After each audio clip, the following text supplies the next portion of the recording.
Poems Chapter 10. San Diego. I saw a harbor full of boats, hundreds, with tall masts and large cabins. They bobbed like toys in a bathtub. There, fleeting joy was floating. There, fun was tied down to drive the imagination. What's it like to command a toy boat, bigger than the Santa Maria? What's it like to be richer than Queen Isabella? Could you own Columbus too?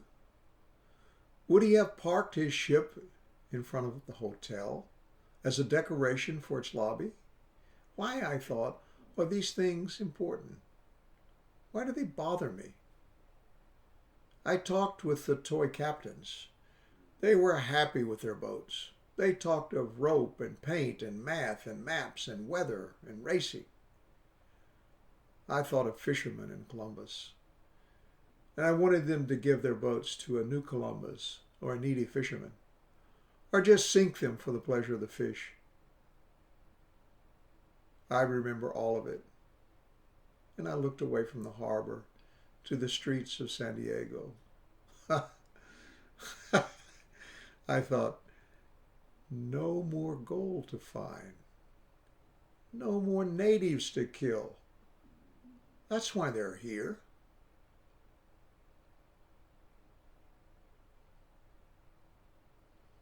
Information from the scene.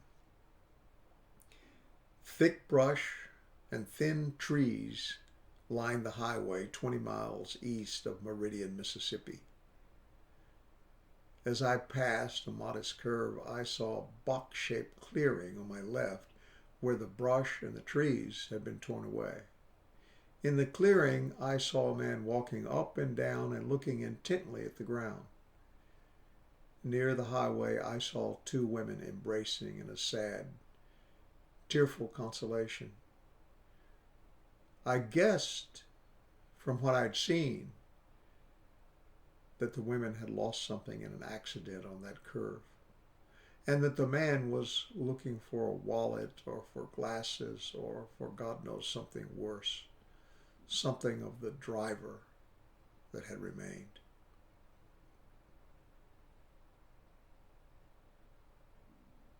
Yellow sun.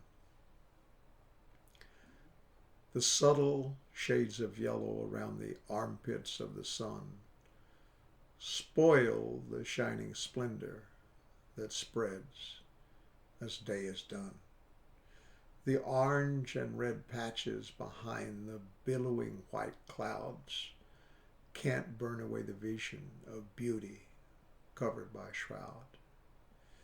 The exhaust from human commerce and the dust thrown up by man have marred the blazing glory that nourishes our land. Let's change this sullen picture of the sun washed with a dirty towel to the pure colors of the rainbow spread by the painter's trowel. It's possible we can do it. Possible we can change the world. We'll start with just one family, a pearl among the pearls. The simple life. I just want to be lean and make a hard dick, find an easy lay. Beyond that, I just want to pray. When I finally die, I don't want them to say he was fat, impotent, and never prayed.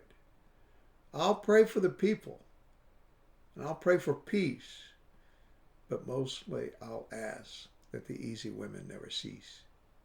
Then when I go, I can look the Lord in the eye and say, I did my best, but I tired and died. Shirking. I could have done more, could have done it all. There was time, there was the opportunity, there were the resources, so why didn't I do it? Why did I just walk around? Why did you just look at the work? I thought about it. I talked about it in great detail. So why did I do it? Did I just want to make misery for tomorrow? Did I hope someone else would do my work? No, I avoided the nitty-gritty. I set myself to suffer unrelenting failure rather than do what had to be done when it had to be done. Are there others like me? Shirkers of the nitty-gritty details? If yes, can we be cured? Will the tyrant or lover who provides the cure make us well forever? Or will the work doctor fall under the spell of us shirkers and avoid the nitty-gritty details of the cure? I see the work doctors come and go. They tell you how they failed. They tell you how they succeeded. They advise. They don't get involved in the details. We shirkers could come together. We could hold hands and pray together to the great shirker who set us free. With a big bang and a riddle and a bundle of doubt. The great shirker who watches while everything gets colder and work dissipates.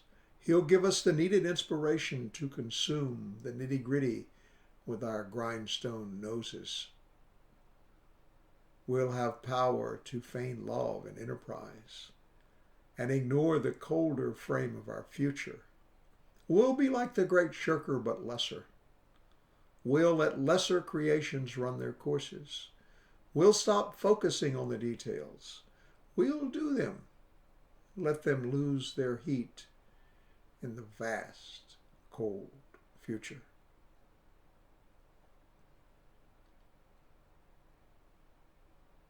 The killing instinct.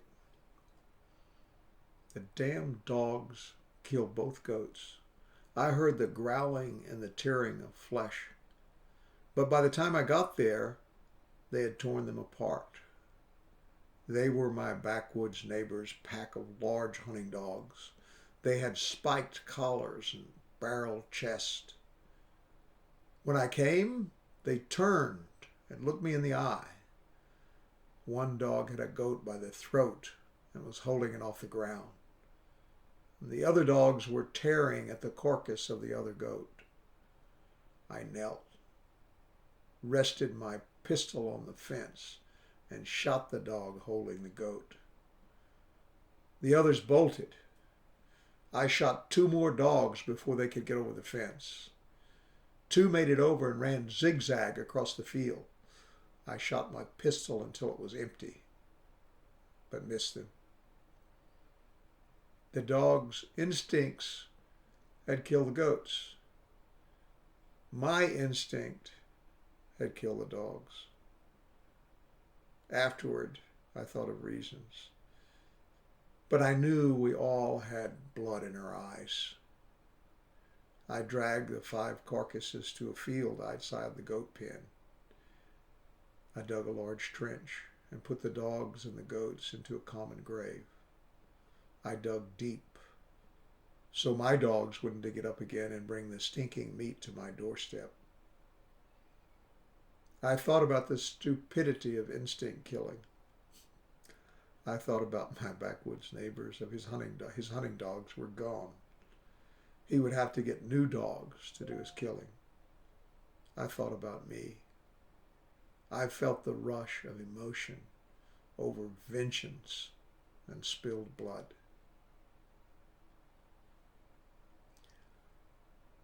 Parts. It's a tough day. A day to dwell on misery.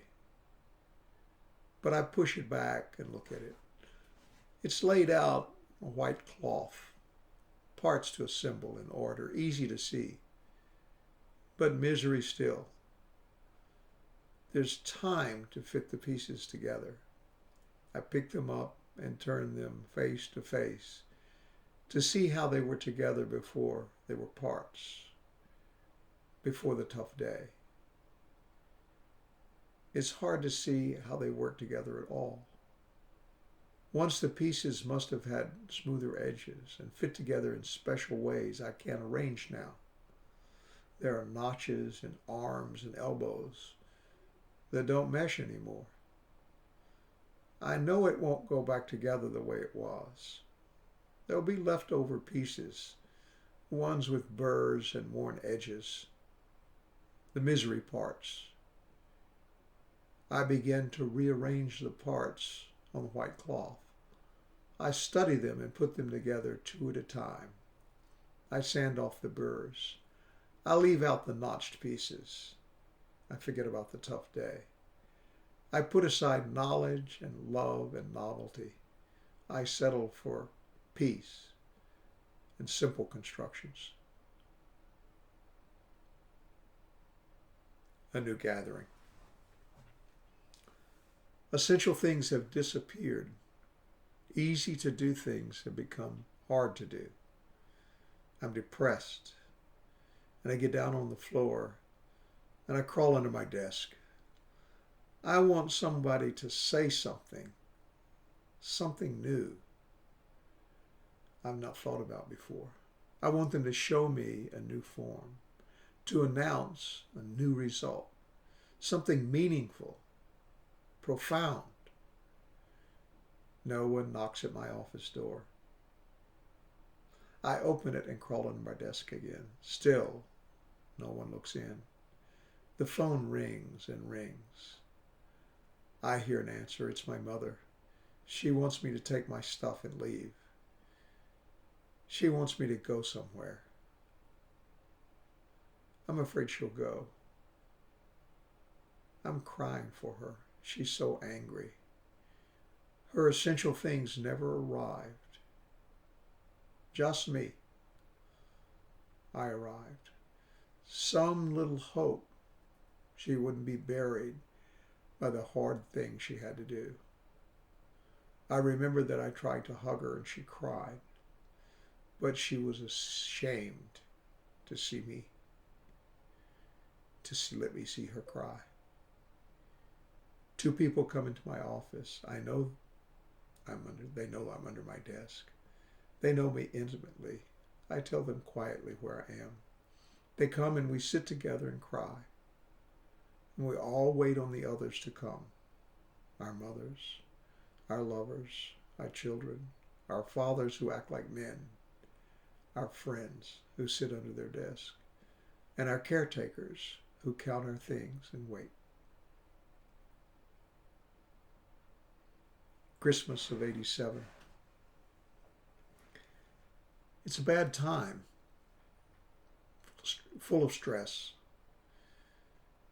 even though there's been a little money. Nushka's prospective surgery is a plague to me. It's torn me away from an ordinary existence. It's made me look inside too deeply. Though I think she'll be okay, I look still.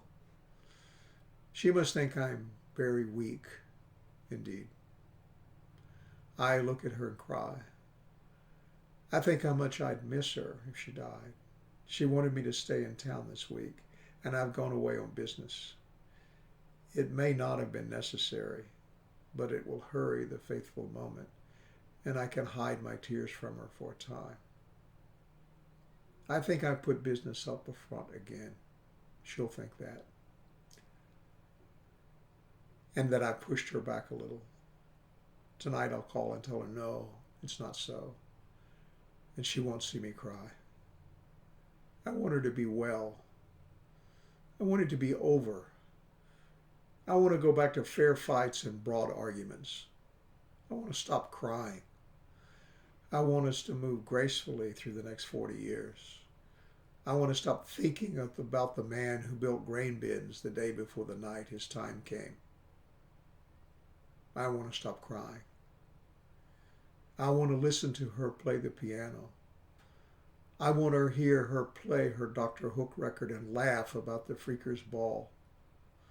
I want to hear her talk about how her class loves words. I want her to tell me again about the old man she taught to read. I want her to tell me she's already been there when she's never gone but in her mind. I want her to forgive me for what I didn't say, for all the times I've clammed up and hidden. I want her to love me anyway. Next week will be better. We'll get ready for our anniversary. We'll pick our weapons and our seconds. We'll warm up for Christmas. It'll be gentler this year. I'll tell her everything. I'll hold her hand. I'll fill the stove with wood. I'll fix the roof again. I'll clean the closet. I'll let her wear my black coat and socks. I'll paint her the October daisies. I'll take advice about my health. I'll sing, but just softly, just to her. I'll let her rest. It's her time, the time she'll feel special.